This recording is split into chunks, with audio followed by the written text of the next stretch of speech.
Hi, everybody. So, this is kind of a quasi-instructional video today. What you see me doing right here is finalizing the leading edge of the right wing by actually pop riveting the leading edge to the main wing, or at least finishing it up. I didn't have enough Clecos to finish, Clecos pop rivets to finish. I'd had to order a couple of bags, but I had enough to do one each. And at the time, I allowed it. I mean, it was Clecoed in very tightly. But yeah, I looked at the judging committee, and the judging committee, Mills Lane said I'll allow it.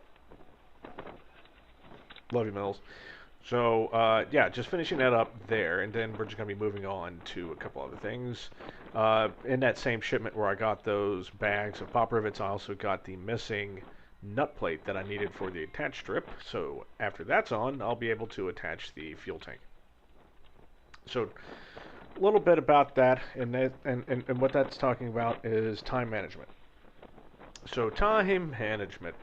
Well, if you're going to build a plane, it's a massive undertaking, right? Hundreds of pages of instruction, thousands of parts, all designed to carry you through the air, you know, which is a scary thought.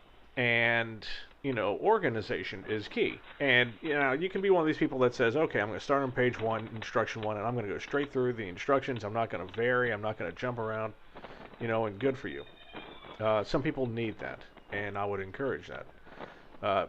Me, it's not that I can't stand it. It's just that if I get to a page, I'm like, oh crap, I'm kind of blocked. Now, why am I blocked? Two reasons: don't have a part or don't have a tool. That's 90% of usually why you're blocked.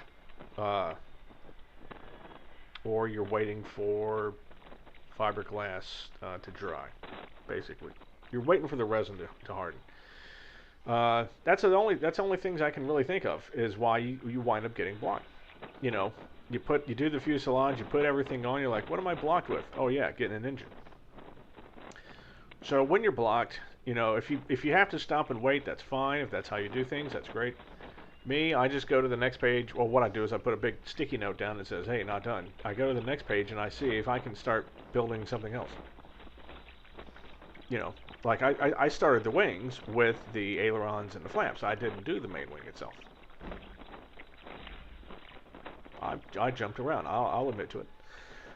So yeah, I put on the rest of the leading edge, not having enough pop rivets and not having the last nut plate for that attach strip. But I did it knowing, I mean, I didn't just put it on and didn't, check to see if I could put the nut plate on later. I knew I could put the nut plate on after it was attached, so I had no problem with it. And like I said, everything else was cleaned up pretty hard. And so now that the attach strip is finalized, there's the tank. Look at that.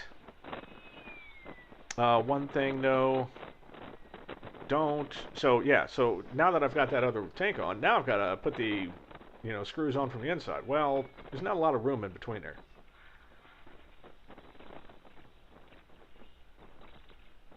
So I didn't exactly get full coverage of the of screwing the wing on.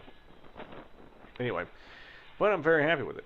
Now that that's done, it's time to focus on the actual back skins, and that includes what you see me working with here, which is the pitot mast. Pitot mast is going on. This is yet another modification from the stock plans. Stock plans just have you use a quarter-inch stainless steel tube as your pitot. Which, hey, look, nothing wrong with it. And if fans put it in the plans, it means that it can withstand the speed, and it's perfectly fine. I, however, would like to have a heated pitot mast. I plan on flying IFR, so yeah, got to put it in.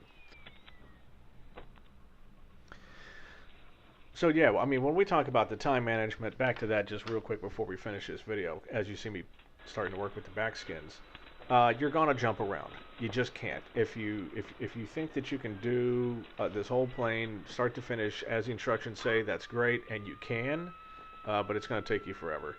Uh, but you just have to, like I said, it's most important to keep track of what you've got left. For instance, for myself, for the empennage, I got to do all of the fiberglass work.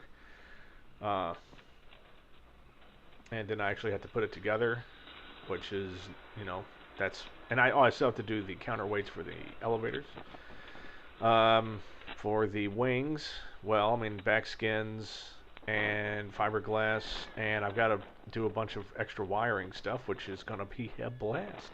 Oh, and of course the landing light lens and et cetera, et cetera. So I mean, there's stuff that I've got to do, and I'm not doing it in order, but I know what I've got left, so it's very important.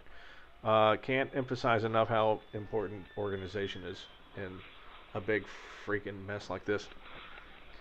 So, yep, just kind of working on the wings. What I'm doing here is I'm match drilling for the rivet nut plates that will be on the very most inboard wing. Those are for screwing on the attached strip to the fuselage later, and then deburring. So anyway, just going to keep going with this, and we will see you in the next video.